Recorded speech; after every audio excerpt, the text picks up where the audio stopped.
I was allowing mediocre people to run the business. So I stepped back into the business, moved out of my corner office and said, you're fired, you're fired, you're fired. I put my headset back on, jumped on the phones and turned the business around.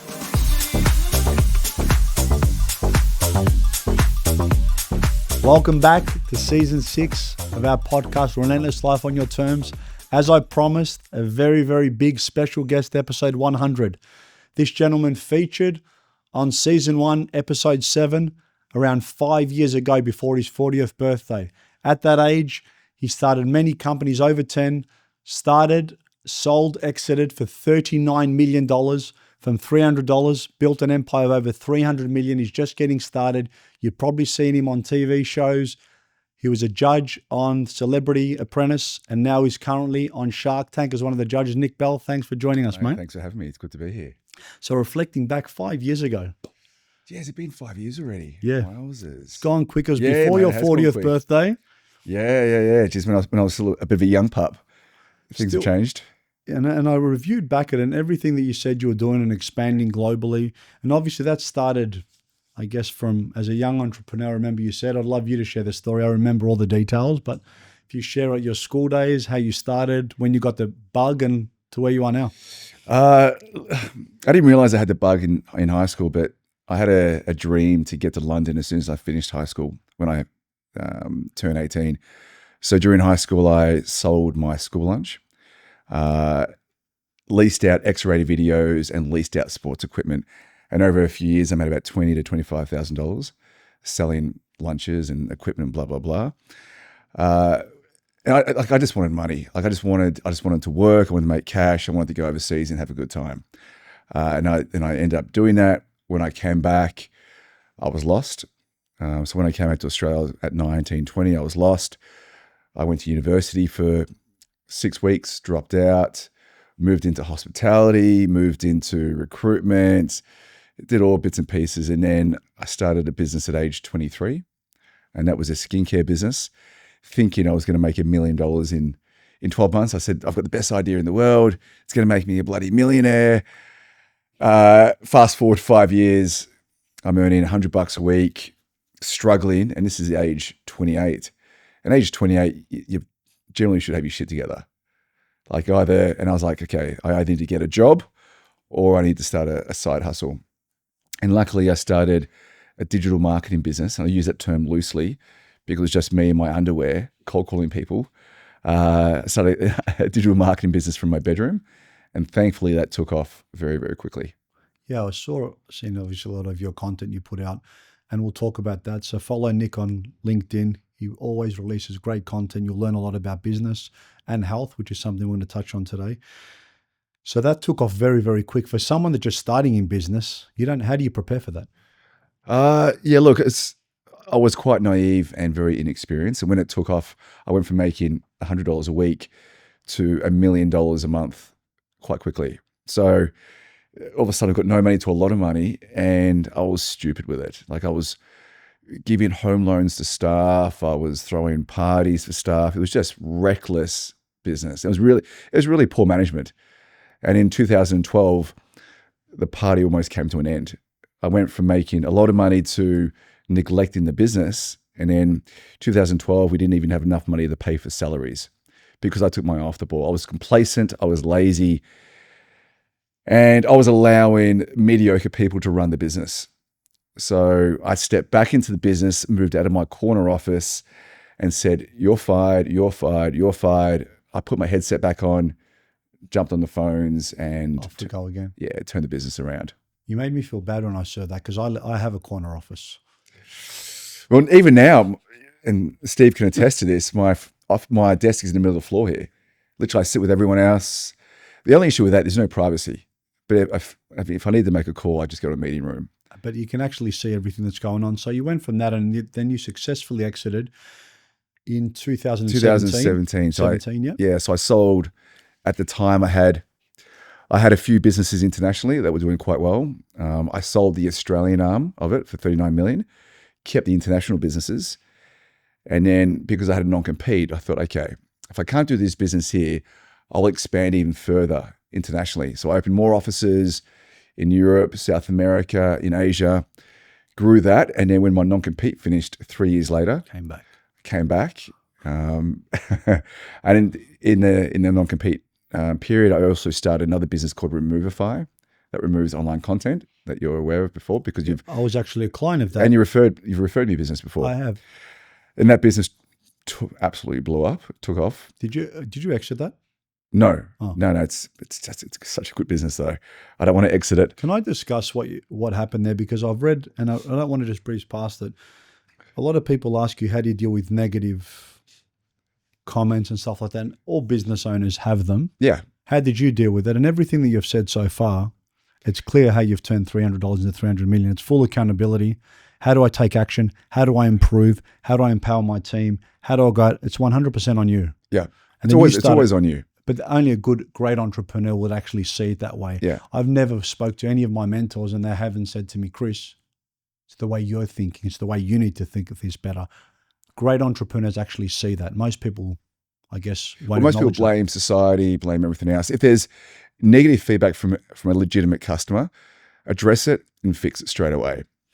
We had feedback from someone that wasn't a customer, that had no connection with the business, was writing negative feedback about the company. The whole thing was effing crazy. I even rang the guy. I said, mate, who are you? Like, have I wronged you in some way? He goes, no. But he was a concerned citizen. Nice. The whole thing was crazy. Good Samaritan. It was crazy. Anyways, the issue we had, we kept feeding the beast. So he would post a comment and we would respond to that giving comment. him airtime. Worst thing you can do. Just cut it off and don't respond. Cut it off. Like cut the head off the snake. You're never ever going to. They're always going to see their perception or their reality. They're never going to understand or see logic. Correct. You can never change their reasoning behind it. And by giving them airtime, you make them feel important. And that was the worst thing we did. So he would post a comment, we would respond. He goes, oh, they're really looking at my comments. They write more. We would write more and so on. It was never ending. How do you stop then? Just cut cold turkey? We just went cold turkey. And it all stopped. Because I'm not getting what I wanted. There's no oxygen. There was no airtime. So then they focus their attention somewhere else. Who's the next Nick Bell that I can focus on? Correct. But from that negative time in my life came Removify. I never would have thought of that business, basically to remove online content that's false and defaming. And that business started in 2018, I believe, and then just went crazy. It's a never-ending pit of negative content that deserves to be removed. It's just so weird. I just think all that energy you're posting something negative, do something positive and move forward. But I hate keyboard warriors, but I also love them because now they pay me. But they also gave you an opportunity. You saw a way out of it and you created Removify. Yeah, it was a really dark time in my life, because when people write negative things about you, it's like you do take it personally. Even though I don't know who you are, I'm like, I still take this personally. Yeah. And the issue we had was clients were seeing these comments, staff were seeing these comments, and we had a mass exodus. This is in 2015. Wow. Yeah, it was literally, if someone came to me and said, I will take your business off your hands for free, I would have given it to them. I said, here's the keys, just take it. It's amazing the headspace someone can put in. Yeah, and then 2 years later, we ended up exiting for $39 million. So it just shows how you can turn a negative into a positive. But it also made me a better operator. I tightened things up in the business.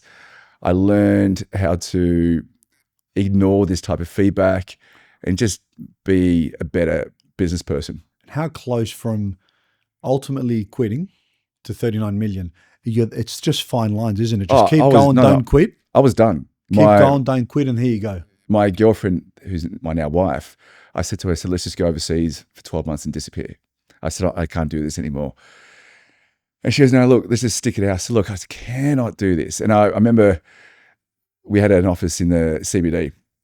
We had a floor upstairs that was vacant. I went up to the floor upstairs, got on one knee and just started breathing heavily. I said, I just can't do this anymore.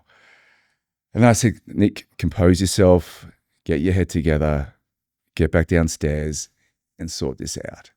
And then 3 months later, the whole problem was resolved. Strength for strength. Yeah, you just got to tackle the problem head on and just fix it. If you run away from it, it's the worst you can do. But you know what? I look at different adversities that I've had in my businesses, from starting Reventon with a debt of 348 grand, moving back into my parents. My son almost died at the time, got bacterial meningitis. Wowzers. And I started the business from my mum's living room. And people go, I started the business from zero. I said, I wish I started from zero. But I knew at that point, this will be a defining moment in my career. So I look back at every challenge and I thought, now you're going to see what you're made of. Are you going to show up every day? You're going to become better. You're going to become more resilient.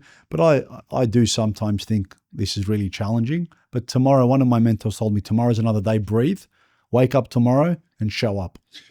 Mate, I love it when people blame society.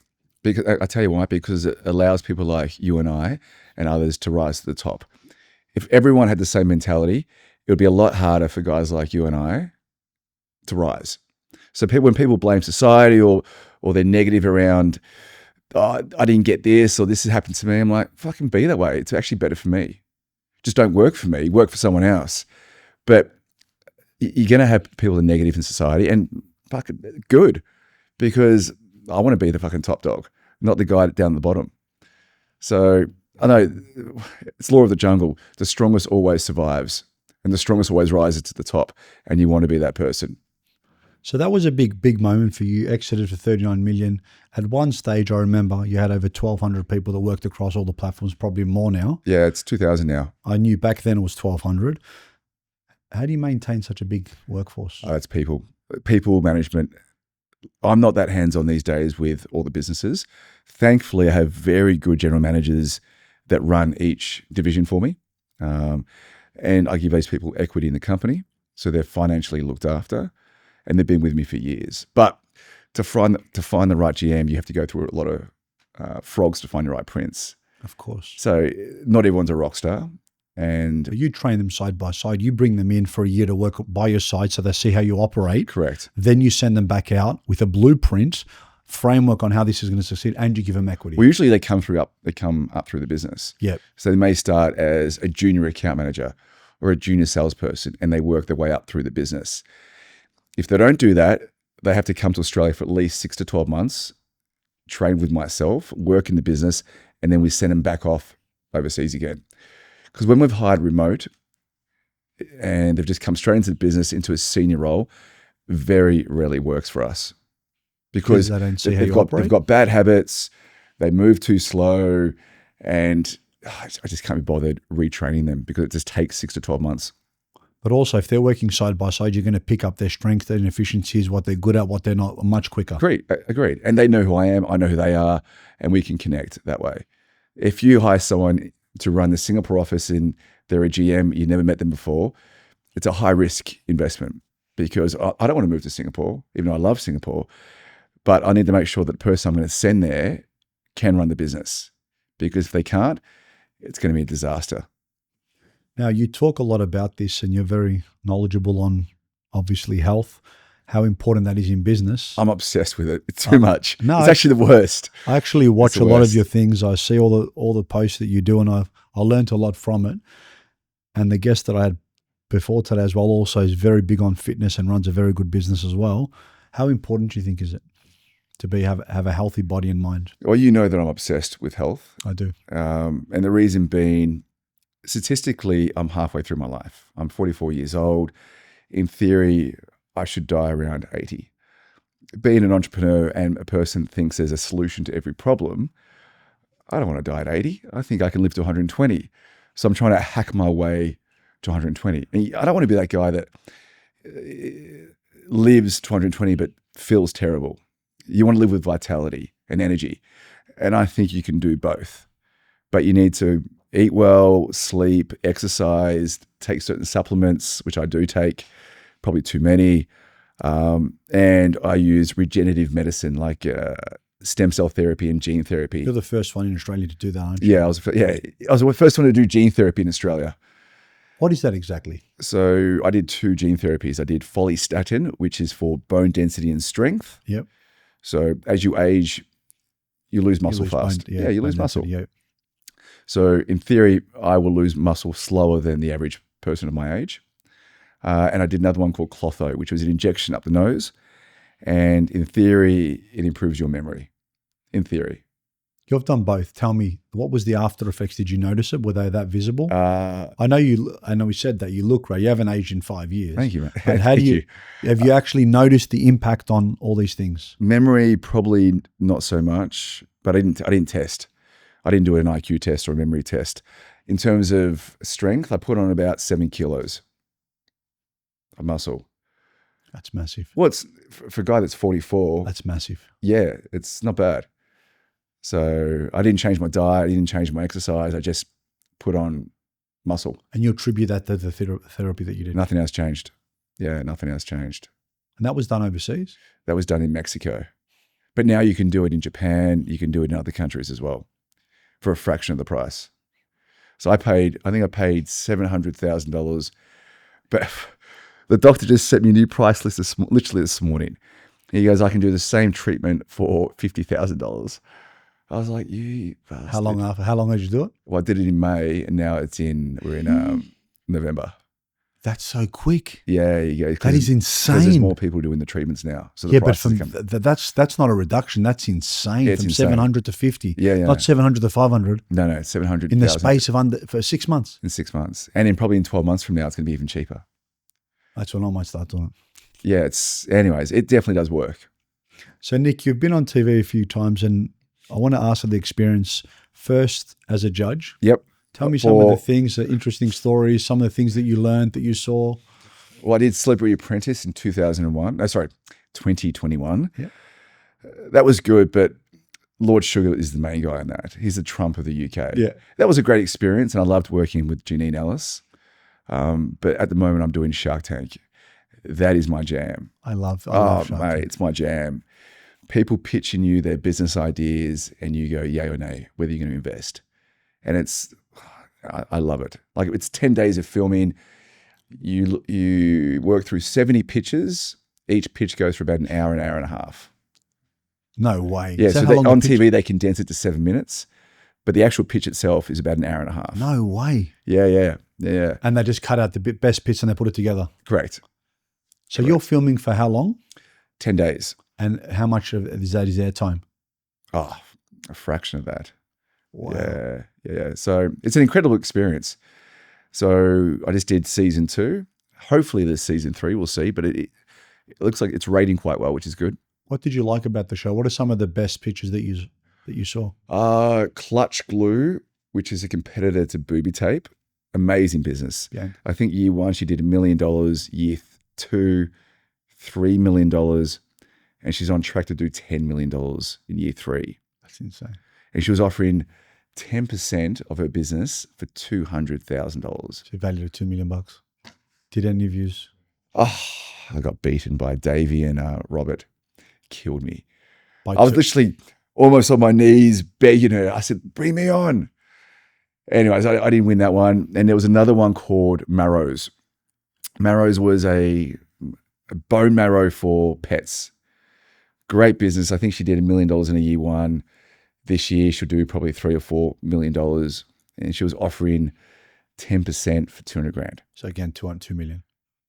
Great business. People love their pets. They spend a fortune on Love them. it. Fortune on their pets. It's the best business It's endless money. They Oh. don't care. Whatever it is, fix my pet. because it's like their child. Of course it is. Yeah, and it's such a good product. And I missed out on that to Davey. Kills me. So I did get a couple of businesses, but the 2 that I really wanted, I didn't get. So what makes a good pitch? What makes it stand out? Obviously, the numbers, mathematically, they have to work and make sense. I saw you speak about it today about on LinkedIn. Why? What makes a great pitch? First thing I look at is the founder or founders. Are they hungry? Do they know their numbers? Do they have a good product? And can they execute? So the girl that had Clutch Glue came out, presented well, talked well. You can tell she was a Terminator. Like some people you just meet in business and you know they're going to do well. Like They're relentless. you can just pick it. They're just relentless. They're hungry. They have the it factor. And this girl, I can't remember her name. She has that. So I really wanted a piece of that company because it's going to make a lot of money. And some founders come out and the product's rubbish. They don't know their numbers. They haven't thought about their execution, how they're going to market the business, how they're going to scale. Yeah, you can just pick it. And I like businesses where there's repeat orders. So clutch glue or Marrows, people will keep buying that product. So if their brand loyalty's there, they're gonna. Correct. If it's a once-off purchase, I'm not a fan, because if it's a once-off purchase, you buy it, that's it. I'm in real estate, and obviously it's not a ticket or run that you can buy over and over and over again, which is why I put the auxiliary services like finance, accounting, property management, financial planning, because I see the clients every year and I keep them sticky. You keep them sticky. But the actual property purchase, how many are they going to buy? 3, 4, 5? I've sold 5 properties to multiple clients. Yeah. But they're few and far between. You might take a commission, just say $20,000. If you're selling a product for $39, it's a once-off buy, and your profit on that is $3.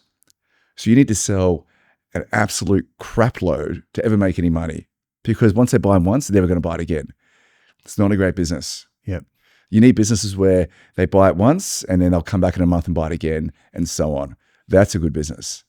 Like repeat orders, recurring revenue, they're my favorite businesses. You know, many years ago, over 24 years ago, when I got into real estate, Yeah. one of my ex-bosses, very, very flamboyant. I remember meeting, it was something at a boiler room, right? Yeah. I got employed, and I remember his PA, I called his PA, her name was Robin, and I pitched for the job. It said $120,000 a year. Do you have a card? Do you have a fax? Sales professionals wanted. So I called up, and she goes, "How old are you?" She heard my voice. I said, "I'm 19. She goes, "You're too young." I goes, "Don't hang up the phone. Let me come and meet the guy, please, face to face." And he can say to me, "Don't hang up the phone." I love that. She goes, "All right, come in." Good. Now, I pitched with another guy, Yeah. because he probably thought I'm not going to have a whole interview with this guy. Yeah, yeah. Ended up getting the job. Now, that was my boss at the time, who I later on became a national manager with at his firm called Insight. The flamboyant one walks in, something out of a movie, and he pitched us, all of us. And he goes, "Listen, I'm going to train you all for 6 hours, throw you out in the deep end. Some of you will sink. Some of you will swim. For those who sink, you come back for one more day of training. If you don't make it, you're fired." Half the people quit from him just giving us a. I thought, hardcore sales. I thought, I'll show you. Yeah, yeah. It was the best training ground I ever had, but we did lose a lot of good people. Now, I'll never forget what he said to me. And he said to me, "Chris," I used to talk about money with him all the time and his ideas. He goes, the richest person in the world will be someone who invents an alternative to batteries. And I go to him, "Oh." Now, this guy's big, flamboyant. His parents are in show business. Jason Parrish and them. I learned so much from him. You either love this guy or you can't stand him. There was no in between. I loved him. I learned a lot from him. Who's that person now? Who came up with an alternative to batteries? Yeah. And I remember him saying that. And I used to say to him, "Do you remember, I haven't spoken to this guy for 10 years, what he used to say to me? The richest person." I said to him, "Why do you say that?" And he said, "Because of that, something you can keep using and you need it constant." And as we discussed return business, and I thought, wow, now when I look at Elon Musk, I always think of Jason Parris's words 24 years ago, which turned true. And the reason he gave me, because I said, "Why do you think that?" He goes, "Because the battery, Chris, runs out and you always need more batteries." Always need more power. And I always look at it, it's like nappies for kids. It's a product that if it's a good product, or booby tape, it's going to be a repeat client. Yeah. A phone, not as often as something like Well, there that. was a product on Shark Tank, nappies for dogs. I look back now, I should have invested in that business. It's a repeat order. Nappies for dogs. Yeah, because when you're walking your dog, instead of the dog doing a poo on the side of the road, it just does a poo in the nappy, and then you can, anyways. It's now in Pet Barn, I believe. No way. Yeah. So and that took off, huh? Took off. Well, so I know we're going from topic to topic. So going back to selling WME, Yep. to setting up all your other businesses like Removify. Yep. You want to scale globally. What's next for you? Good question. So I launched a competitor WME called First Page. I already had that brand internationally. I launched that brand in Australia, and that's now 3 years old. It's now bigger than WME. So it's quite funny. It's quite ironic. So awesome. Yeah. And obviously Removify, I launched an outsourcing business called Outsourcing. Yeah, I was going to ask you about that. Yeah. So that's, I launched that 6 months ago. That's already at 600 people. So that's growing. I love that industry. What do you think turned that so popular? Why is it such a good concept?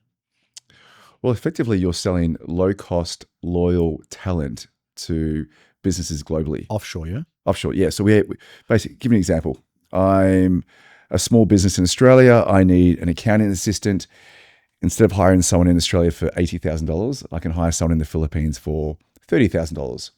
And we supply that talent. So we hire, we recruit, we hire, we handle the payroll, we handle the HR, but they're effectively your employee.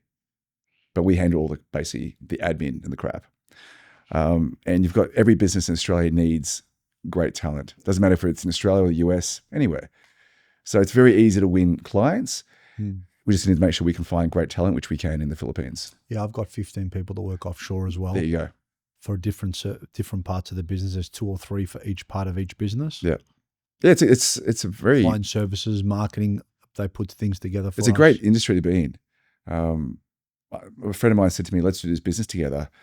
I said, yeah, I'll do it with you. And I use my marketing and sales nous. He uses his contacts in the Philippines. And then from there, that we just kind of... Is it mainly Philippines, or do you look at other areas like Vietnam and... Good question. We're in the Philippines at the moment. We're looking at Vietnam and India? Dominican Republic at the moment. There's a few growing up because a lot of people are Yeah, looking we're looking into at Vietnam for developers. So different skill sets, different cultures, different philosophies. Correct. Yeah. So that business is literally going from strength to strength, and then launched a longevity health clinic. Super young. Super young. I drive past that. I actually take my daughter to ballet. Yeah, there you go. And I was walking past because she had an hour, and I saw her and I go, that's Nick's place. Popped my head in there, probably thought, who's this guy? What's he doing in there? Yeah, just drop in and say good day. Actually, yeah, I want to learn more about this. So you come in, you can do your genetic test, your biological age, your blood testing.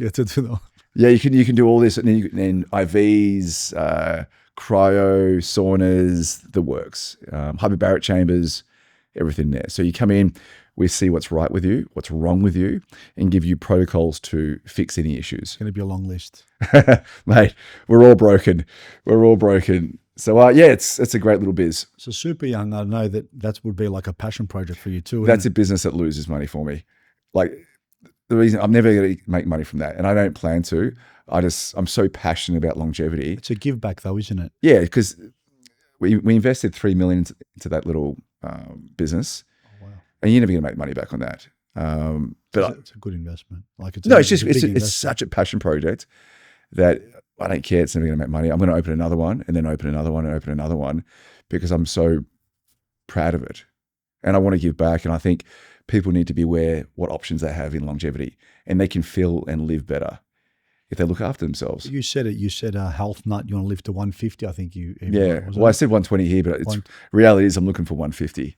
But it's what you said that's more important. It's not the number. I don't want to crawl to 150 or 120. No. I want to get there and run past the line to 150. I want to feel how I feel right now. Well, if you look at all the things which you research extensively, I sometimes send you some David Sinclair things. Whenever I see anything in the thing I sent you recently with that trillionaire that's got a lab under his thing, I go, this is insane. They were talking about someone and he's biohacking. All he talks about or is obsessed in is the trillionaire that has his own lab, and he's got 20 scientists. Isn't that crazy? Basically developing a longevity supplement or protocol for him to live hundreds of years. But if you have $1 trillion, why wouldn't you? But it's also crazy money. But it's the way they live too. You want to get there with vitality. And the Super Young project, as you said, it's so people, I guess the first start of any business, or the first part from my perspective, is awareness or health. It's awareness. The awareness globally is definitely growing, because you've got guys like Andrew Huberman, Dr. David Sinclair, Peter Attia, that have huge social media followings. Brecker, Brian Johnson, who's the man that wants to live forever. And people are becoming aware about longevity and the benefits of living longer. Like, you don't need to die at age 60. There are options out there. I'm not saying for everyone, but there's a lot more options than people realize. And I just think people need to... consumption as well, yeah. I think people are more aware of alcohol consumption and things that are harming their bodies. Yeah, like inflammation in the body, what it can do, it can cause cancer and other bits and pieces. I just think people just need to go deeper into what is potentially out there for them to resolve any health issues they may have. That's all. I'm not saying I'm the expert, but I've gone down so many rabbit holes in the past year, and I've got doctors now that, Nick, there are so many other options out there that people don't even realize what's available. But it makes it very different. Like it's like when you get a mentor. If he's successful or walk the path, you live and breathe health. Yeah. You study it, you talk about it. And most of the things that you share on LinkedIn are just your experiences. There's no call to action. Do this, call me here. I'm not selling, I don't sell anything. That's why a lot of people, I think, follow you or love your content. Today you were talking about what's a good pitch. I want to be able to invest in someone. Yeah. I want to look at the CEO. Is he resilient? Yeah. I've seen a lot of pictures and you share a lot of information. And it's mainly pertaining to business and health. It's always business and health. And I don't pitch anything. I just want to share what little knowledge I have with everyone. That's all it is. I have to ask a question. Yeah. A lot of people would see that as so giving and great. Surely that does have an impact on people wanting to contact you and work with you. Yeah, but like I said, the Super Young Clinic, it's only one clinic in Melbourne. Promoting it on LinkedIn globally doesn't make a difference. So has very little impact in the business. When did you start Super Young? I started it 6 months ago. Yeah. And your plan is to keep opening more and more? Yeah, potentially. Probably open another one next year in Sydney. See how it goes. Yeah. I want to do more stem cell therapy internationally. So I'm looking at buying a business in Japan at the moment for stem cells. Because stem cells are so regulated in Australia, you have to go offshore to do stem cells properly. So yeah, I want to do that. How often should you be doing that? Like if you have budget, you bet unlimited money. Just unlimited money. Once a year, I'll do it. So I go to Japan to buy. Actually, I've got a meeting with a guy in Costa Rica to do stem cells in January, and I do it once or twice a year. How long does the process take? 1 day. And the recovery? What's the recovery like? There's no recovery. It's fine. Bang, you're in and out. You're good to go. Yeah. Do you feel it instant? You definitely feel more energized. But if you have injuries, for example, knee or shoulder injuries, the healing time is 1 to 3 months. And you'll see massive improvements. I know there's a doctor that he was a doctor for all the fighters, Dr. Peter Lewis, and he talks. Oh, yeah. I know Pete. He was, I remember him. He's a great guy. He's actually a really good guy. He was in the corner of all of my fights. He was the doctor there, my brother's fights. So I knew him back in the day. He was a kickboxing doctor, I heard. He was, yeah. So when I was 17, I should have been 18. My brother was a pro fighter. He goes, he's 18 years old. So I was fighting underage. So my name was the Kid Christopher, but no one knew why. But there you go. It was about, what was I?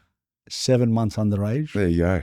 But I was fighting back then. It was a lot easier than it is now. Yeah. And the doctor that was always at the ringside looking after all the fighters was Dr. Peter Lewis. He was a great man, cared about the fighters. Yeah. He's obsessed in all that stuff as well. And he's just he's a top so hardworking. He's an absolute beast. He'll be working 6 or 7 days a week. Because I've seen Peter probably over 200 times. He does PRP injections and he does, stem cell with your own fat. And he works 7 days a week, works late, and he's just an absolute He's weapon. a machine. And now he's at Melbourne Martial Arts, which is his gym where Nick Carroll used to run. I think he's in his 60s. He'll be in his 60s now, I think. All I can tell you is I remember Peter Lewis from 99. Yeah. He was a doctor then, and he was at every fight. Hard work. He's a machine. Yeah. And all the fighters loved him, looked after everyone. Yeah, he's great. Never heard anyone say anything bad about him. He loved the fighters. He cared about the fighters. Yeah. So all the I know we're dropping topic to topic, but no, it's fine. All the things you've learned in business, what are some of the lessons you can share to an entrepreneur that wants to start in business? Number one thing for entrepreneurs that are thinking about starting a business, and this holds many people back, just start. Just do something. And as you go, refine the process. I find too many entrepreneurs, they've got a great idea, but they never do anything about it. Like if you've got a mortgage, you've got 3 kids, I understand. But if you don't have any kids or any mortgages, take the risk and just go as hard as you can. So that was easier for me and you. But what if you do? How do you start as a side hustle? What do you do? You got to do it. The safe bet is do a side hustle or raise money, and then you can obviously get income that way. Yeah. But either side hustle or raise money. Yeah. But you've just got to go and do it. But running a business is not for everyone. I think I've told this to Steve multiple times. Running a company is not for everyone because it's tough. It's tough, man. Yes. And not everyone makes money. Like many won't make a cent, and they're more likely to make more money if they go work for someone. So yeah, you've got to find what's right for you in life. It's an entrepreneur or an entrepreneur. Entrepreneur, you work for an entrepreneur. Look, for me, I look back because going to my 20 years, they go, when did you start making money, Chris? I said, to be honest with you, the first 6 years I was paying back my debt, trying to scale the business. In 2008, in the midst of a GFC, I brought an investor on, and I remember the conversation. I flew up to Brisbane and I met a guy, shook his hand, Mick Irvin, Pivotal Homes, and I said, pitched him, gave me 250,000. 125,000 up front, 125 later. After the first meeting, a few months later, I said, Mick, I have to ask a question because I'm curious. Yeah. How'd you just give me the money like that? I gave him a business proposal. I even had spelling mistakes in it. I was a 25-year-old kid, or whatever, 28 at the time. Started at 25. He goes, Chris, I vetted you before you got there. So that makes sense. So he knew where I worked, what I did, and knew I was a man of my word. And I said to him, within 3 months, I'm going to get you all these sales in your projects. I've got to buy leads and ramp it up. It was just me at the time in one book.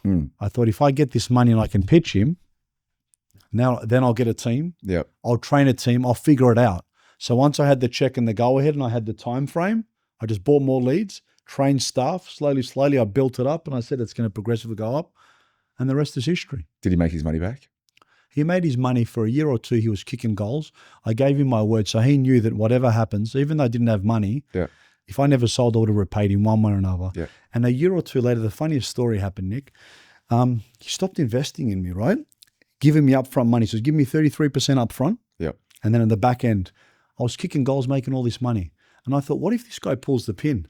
So I went and found 2 other developers, which I worked with for years, Denmac and Impact. And I said, hey guys, I've got this program, costs $100,000 a month. I'll generate you 10 sales a month.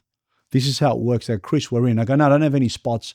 Would you be interested if I had any? Yes, I did. So I pre-warned and pre-pitched 2 people if this guy pulls the pin, but also to diversify the one investor that I had. He pulled the pin and I was dumbfounded to why he would. You've backed a horse. The horse has won. You're making money. Why would you pull the pin? I never really knew why, but I had 2 backup ready to go. So I continued. Maybe you had personal issues. No. I revisited it. I needed to know the answer to that question. So I'm kicking goals a year in. In the 10-year anniversary, it was the 10th of September, 2008, 3:28. The fax came through. Chris, here's the money we're investing in. It was a fax. I've still got that one page. I read it every day. It's on my desktop. On the 28th of September, 2018, I went and visited him. A month prior, I called his reception. I said, hi, my name's Chris Christophe. This is going to sound crazy, nuts. I need you to make an appointment with Mick. You can't tell him who I am. My name's Chris. I need 15 minutes of his time. And I need one more thing. She goes, what is it? What does he like? He likes gin. Cool. Can you make that appointment for me? She goes, yeah, I just want to come up and say thank you. Cool. I bought the 2 best bottles of gin I could find. I flew up to Brisbane. I went and saw Mick and I said, Mick, this is when I started. This is the investment you gave me. I'd like to thank you for scaling my business and believing in me. And this is what I've achieved in 10 years and it's because of you, so thank you. And he was dumbfounded. He was so, Chris, I can't believe you're back. You're always a man of your word. You're a great operator. And I've got a question for you, I said to Mick. He goes, what is it? Why'd you stop backing us when we're doing well? And he told me the reason why. My business partner at the time hit him up for something that I never knew, and he just didn't have that comfortable feeling. Gotcha. And my business partner did a couple of things that I found out later, which came back and I go, that makes perfect sense. And I understand why. But I still wanted to say thank you, and I still needed to know the answer, and there I was. There you go. But it's important to thank the people that have helped you along the journey. The people that helped you on the way up. Second point, obviously getting started. What else would you tell an entrepreneur that wants to start and scale? There's a saying, show me your friends and I'll show you your future. And I firmly believe that. Surround yourself with the right people to help you build a business. My friends are very different to the friends I had growing up. And they're still friends, but my friends now run businesses or they're quite successful in their own right. And I learn from them and they learn from me and we help each other win. And we help each other grow in business and we introduce them to our networks and so on. So surround yourself with the right people and I can guarantee you they will help you scale your company. Hang around with champions you become on. You're part of a networking EO you were years ago. YPO. YPO, sorry. YPO, yeah. which is different entrepreneurs, different levels and tiers as well. So you meet great on. It's just, I know, it's your network is your net worth. And I'm a massive fan of networks. In the early days of business, I didn't see the value in networks. And now I'm like, I couldn't do business without them, because I might need an intro to this person at this company, and I've got a friend that can help me do that. And that can lead into a great business opportunity. Or I can invest in a new business. I wouldn't have had that opportunity if it wasn't for a friend of mine. And everyone knows everyone. Yeah. I remember I think we messaged each other. You asked me a question. Within 5 minutes, there was 10 messages back and forth, and it was actioned and done. Do you remember? Yeah, I remember that. Yeah, I remember. Yeah, and I wrote back, and it's always reassuring, and it feels good when you can just get something done straight away. Mate, you helped out. In 10 minutes, it got done. You got it done. But it was back, and I commented, I go, and we won that client. Do you realize there was 10 messages in like 5 minutes, and you looked back and smiled? No, I remember that. So, and I have to ask, because obviously you're at a very great position in your business career to be worth 300 million. It's always good to see a good young entrepreneur. I want to see how high they can go and cheer them on.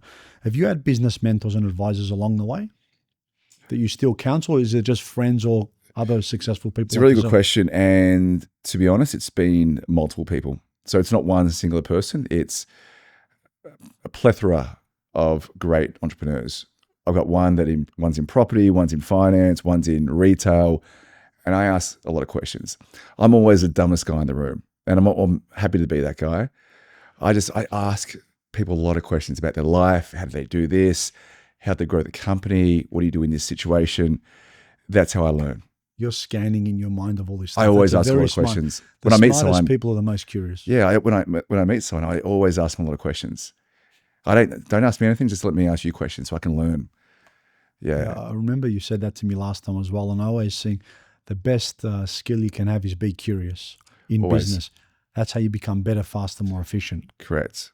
Actually, and one skill that has helped me my entire life, especially in business, is I'm very impatient, which is a great thing in business because it means you get things done quickly. Speed is everything when scaling. Don't get things done tomorrow, get things done today. Be impatient. Time kills deals. Time kills everything. If one of your staff members say, can I do it next week? I'm like, no. What's stopping you from doing it right now? Talk me through it.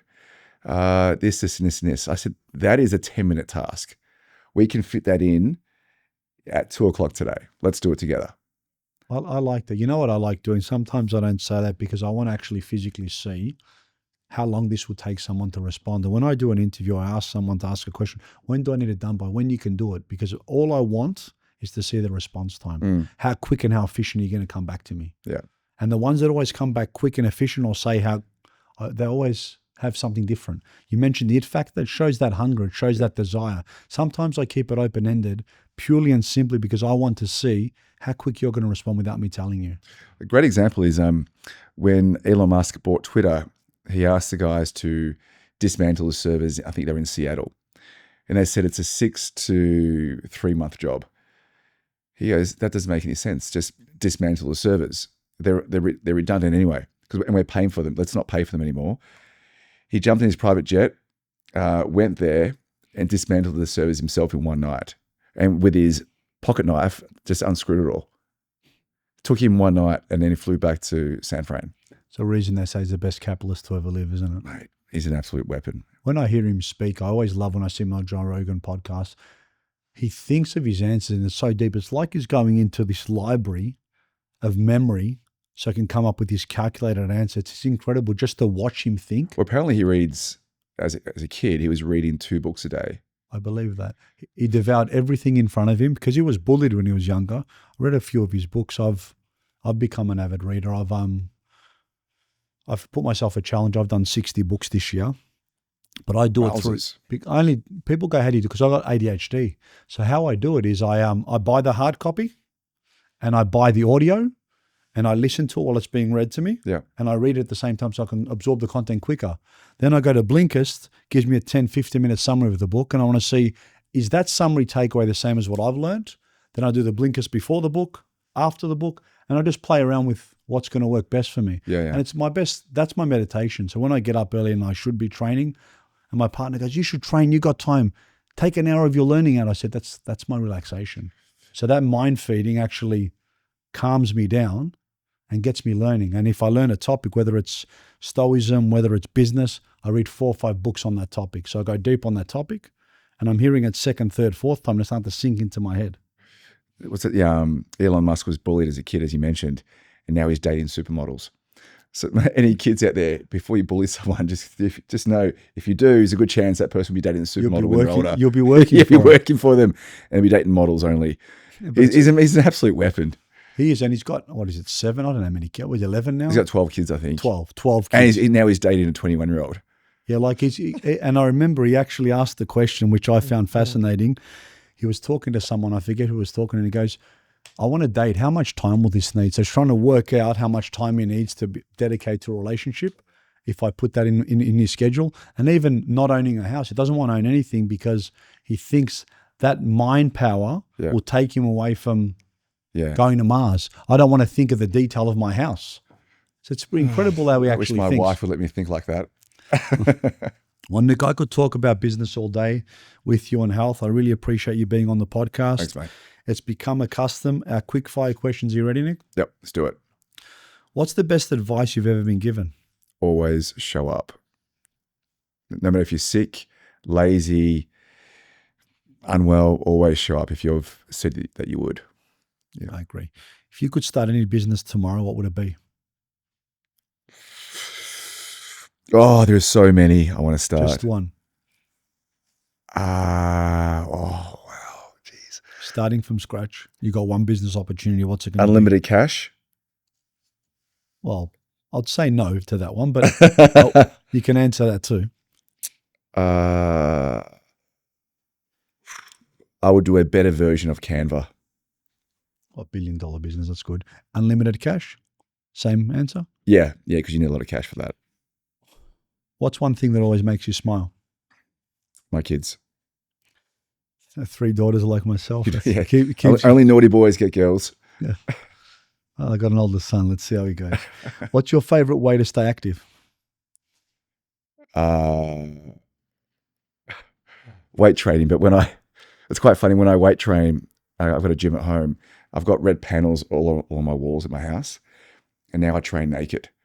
Because apparently with the red light, it helps with inflammation in the body, helps you feel better. So I'm just training there naked in my gym. You might get a few people. You're going to have to be careful, Nick. If you could live in any other time period, when would that be? In the future, so I can live forever.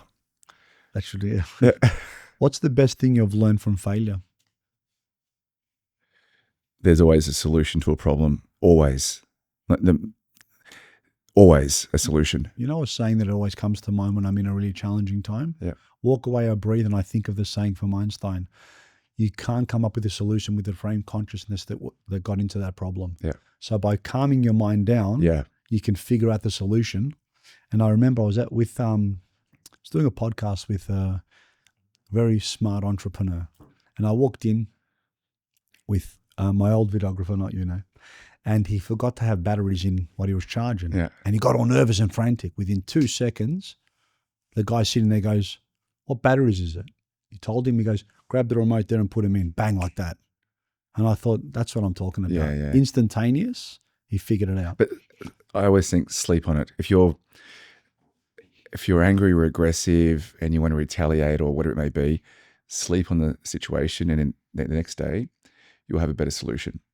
Never let emotion dictate your decision, because people that let their emotions run wild and they make the worst decisions. A very cathartic way that I found is I type my response, I never send it, and I always send it the next day, or I don't send it most of the times. Yeah. So the Stoics believe in removing yourself from that situation, and I'm obsessed in that. Marcus Aurelius. I love Marcus Aurelius' meditations, read a lot of his books, Ryan Holiday. It's a very, very good way. If you want to get it out, type it, don't send it. And I've found that in my current circumstance, I've done a lot of typing. There's a lot of drafts in my email that I don't send the next day. Sometimes I don't even feel the need to. But if you don't respond when you're super emotional, either happy or happy, you'll make better decisions. Agreed. I've found anyway. Agreed. What's the most important daily ritual that you do? It has to be, I have to exercise in the morning. Otherwise, I just feel like crap. What's your, who's your biggest role model in your life? My wife, because she's fucking smart in business. And she probably saved me 7 years ago when I was going broke. Mine's Not good. 7 years ago, sorry. 217. 10 No. years ago.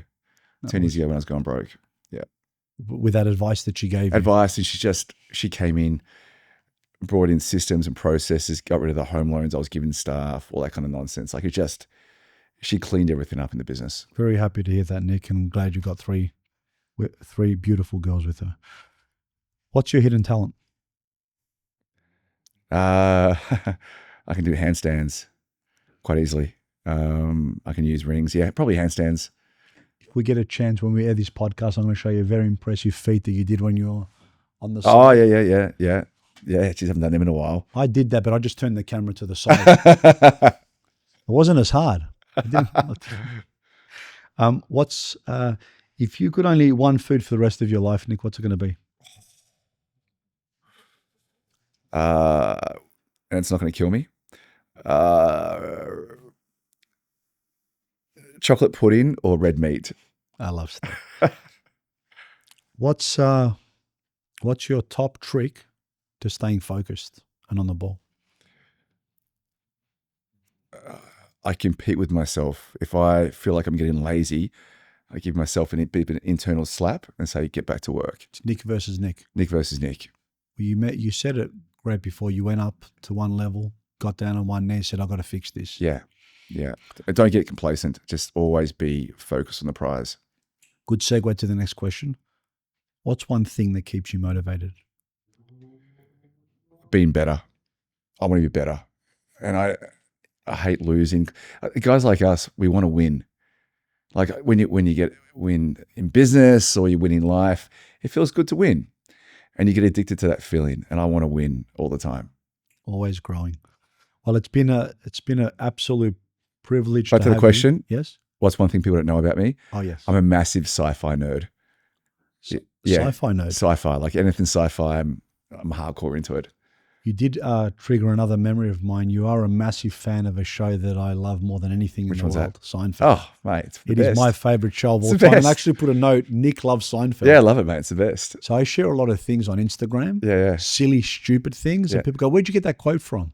I started it's pretty stupid. My superannuation fund is called Yo-Yo Ma Retirement Fund. What's it called? Yo-Yo Ma Retirement Fund. From the Korean chalice then when Kramer got kicked in Yeah, the head. yeah. Someone goes, what is that? I go, it doesn't matter. So It's good. actually my retirement fund I called it. Now, Nick, thank you very much for being our 100th episode. I hope everyone enjoys it as much as I do. One last question. How much have you enjoyed being on the podcast for a second time? Mate, loved it. If I didn't love it the first time, I wouldn't be here, and I love being here the second time. Thank you, Nick. It's been a privilege, mate. Thank you, sir.